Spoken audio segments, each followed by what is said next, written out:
For those who are familiar with this area and have spent a lot of time working in this area as we have, we'll have seen the fact that sanctions are a bit of a hybrid creature. And on the slide there, you've got a Venn diagram, and of course, sanctions sit at the very heart, at the intersection of those three circles.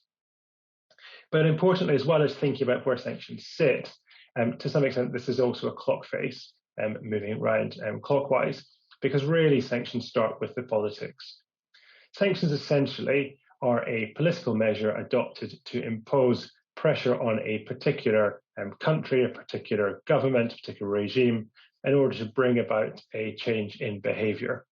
So if we start with the first of these corporate structures, the one which has sanctioned topco at the very top.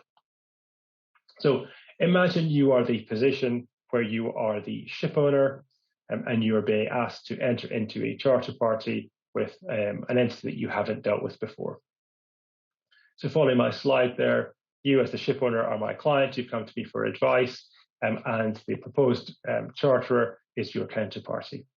So starting from the bottom of the slide. As we work our way up the corporate structure, we identify that our charterer is 100% owned by another company, and that in turn has two shareholders, one of which, shareholder one, holds 25%, and the other of which holds 75%.